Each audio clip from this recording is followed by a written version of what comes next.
Hello and welcome to Wisdom Included. I'm Shelley Carney. This is a collaborative gathering place, especially for women to share personal stories, support, and advice, wisdom included.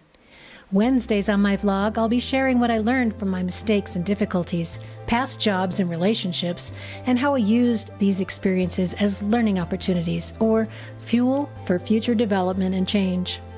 I hope you will benefit from what I learned Wednesdays and that you'll share your teachable moments with me so all of us can learn and grow together.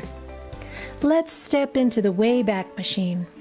The year was 1980 and I was a high school junior. I was an active member of a youth group at my church and I had agreed to sing at a graduation ceremony for the high school seniors. That day a group of us went tubing down the river together. It was a long, hot day, and I ended up sunburned, windblown, and running late. With no time to shower, I threw on a long dress to cover the dirt on my legs before zooming across town. Because I arrived a few minutes late, I missed the chance to rehearse my song. The event had already begun.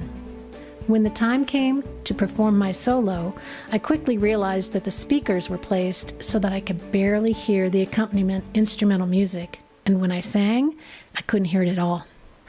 Although I had practiced the song several hours during the previous week, I couldn't hear the tempo or the pitch, and I had a very difficult time matching my voice with the music.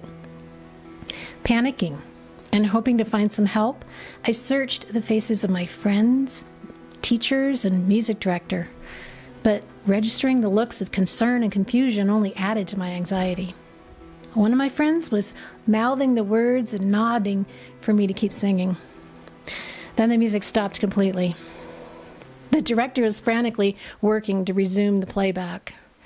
Finally, the music started up again, and very weakly, I finished the song, relieved the torture was over. I was humiliated, and I snuck back to my seat with tears in my eyes. I'll never forget this incident, not only because it was traumatic for me at the time, but because there were important lessons brought home to me that day. Obviously, be prepared and arrive early to check your tech when you're giving a presentation.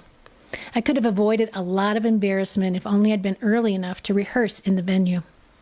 We would have realized the audio issues and had time to correct them before the event. I would definitely have been early and focused if I'd not gone to the river with my friends that day. My priorities needed some adjusting. Since then, if I have an important event or presentation, I limit any other activity for that same day. I believe, though, the most important lesson was this: when things go wrong, keep going. Get through it. Look for support, but don't give up. In later years, I was asked how I could speak in public or perform in front of others without fear, and my answer has been, it couldn't get any worse than that, and I survived it, so what is there to be afraid of? Leave a comment below if you had a similar performance malfunction or you have a learning opportunity story you want to share. If this is your first time here, please take a moment to subscribe. I'll continue to post new videos several times each week featuring personal stories, support, and advice, wisdom included.